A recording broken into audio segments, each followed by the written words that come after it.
15th question. அனிதாவின் காய்கறி தோட்டம் செவ்வக வடிவில் உள்ளது. அது 6 சம பாகங்களாக பிரிக்கப்பட்டுள்ளது. ஒரு பாகத்தில் கத்தரிக்காயும் 2 பாகத்தில் தக்காளியும் மற்றும் மீதமுள்ள 3 பாகத்தில் வெண்டையும் பயிரிடப்பட்டுள்ளது. வெண்டை மற்றும் தக்காளி பயிரிடப்பட்ட பாகம் எவ்வளவுன்னு கேட்டிருக்காங்களா? அனிதாவோட காய்கறி தோட்டம் வந்து செவ்வக வடிவில் இருக்கு. அதை வந்து 6 சம பாகங்களாக பிரிக்கிறாங்களா? 6 சம பாகங்களாக பிரிக்கப்பட்டுள்ளது. ஒரு பாகத்தில் வந்து கத்தரிக்காய், ஒரு பாகத்துல கத்தரிக்காய், 2 பாகத்தில் தக்காளி, இந்த 2 பாகத்துல வந்து தக்காளி. நெக்ஸ்ட் வந்து மீதமுள்ள 3 பாகத்தில் வந்து வெண்டை வந்து பயிரிடப்பட்டுள்ளதாம். அப்போ வெண்டை மற்றும் தக்காளி பயிரிடப்பட்ட பாகம் எவ்வளவுன்னு கேட்டிருக்காங்களா?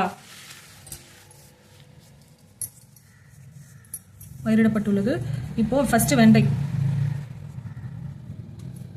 வந்து எத்தனை பாகத்துல பயிரிடப்பட்டிருக்காங்க? 3 பாகத்துல பயிரிட்டிருக்காங்க. மொத்தம் எத்தனை பாகம்? 6 பாகத்துல 3 பாகம் வந்து வெண்டையா?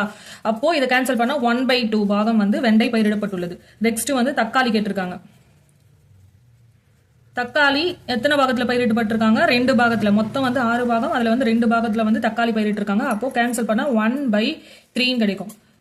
வெண்டை மற்றும் தக்காளியின் பாகம் வந்து இங்க ஆப்ஷன் ஏவும் வரும், சியும் வரும். இங்க பாருங்க, இதை கேன்சல் பண்ணா இப்ப 3/6 2/6 ஆப்ஷன் ஏல கொடுத்துருக்காங்க. இதுவும் கரெக்ட். ஆப்ஷன் சில வந்து இதை கேன்சல் பண்ணா என்ன கிடைக்குது? 1/2 1/3 கிடைக்குதா? இப்ப இதுக்கான ஆன்சர் வந்து ஆப்ஷன் ஏ மற்றும் ஆப்ஷன் சி.